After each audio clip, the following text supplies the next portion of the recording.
to House of Aadhyaa. இன்னைக்கு நம்ம பார்க்க போறது மத்தி மீனை யூஸ் பண்ணி ஒரு சைட் டிஷ் ஒன்று பண்ண போறோம். இது ஒரு கிராமத்து ஸ்டைல்ல இருக்கும். மண்சட்டியில செய்ய போறேன்.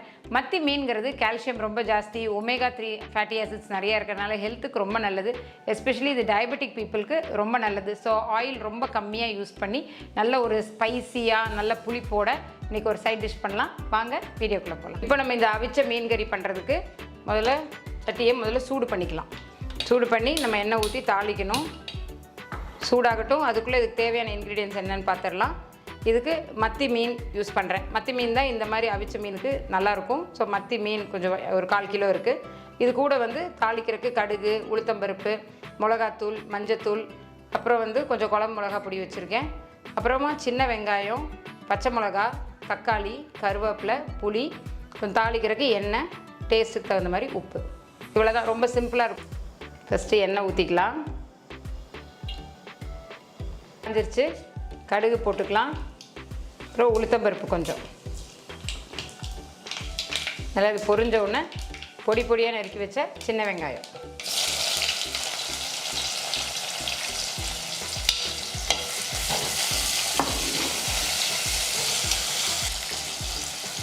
கருவேப்பிலை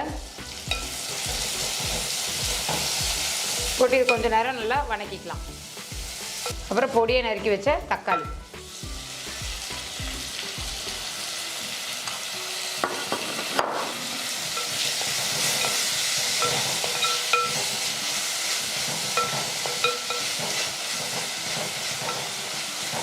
இப்போ இந்த டிஷ்ஷுக்கு தகுந்த அளவுக்கு உப்பு போட்டுக்கலாம்.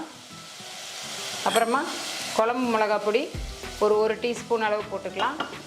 அப்புறம் கொஞ்சமாக காரத்துக்கு மிளகாத்தூள், மஞ்சத்தூள்.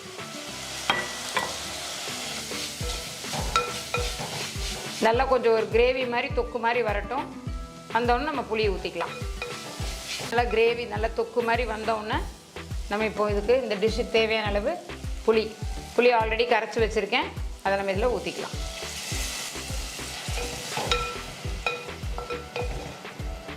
நல்லா இது ஒரு கொதி வரட்டும். கொதி வந்ததுக்கப்புறமா மீன், பச்சை மிளகா போட்டு ஒரு 10 நிமிஷம் வச்சோன்னா இந்த டிஷ்ஷு ரெடி ஆயிடுச்சு. இப்போ இந்த மாதிரி நல்லா கொஞ்சம் கொதித்து பச்சை வாசல்லாம் போனதுக்கப்புறமா இப்போ நம்ம மீனை போட்டுக்கலாம்.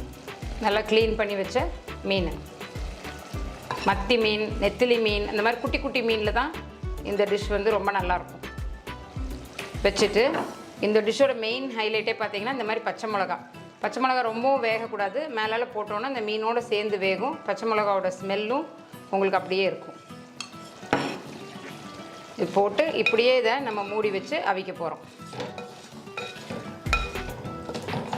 தண்ணி இந்த மாதிரி அளவாக வச்சுட்டு இப்படியே நம்ம க்ளோஸ் பண்ணி ஆவிலே அது வேகணும். இதை மூடி வச்சிடலாம். ஒரு 10 நிமிஷத்தில் இந்த டிஷ்ஷு ரெடி ஆயிடும். பாருங்கள், இது நல்லா ரெடி ஆயிடுச்சு. நல்லா கெட்டியாக தொக்கு மாதிரி ரெடி ஆயிடுது. இந்த மாதிரி மீனை நம்ம டிஸ்டர்ப் பண்ணாமல் வச்சுட்டோன்னா நல்ல டேஸ்டியான அவிச்ச மீன் கறி ரெடி ஆயிடுச்சு.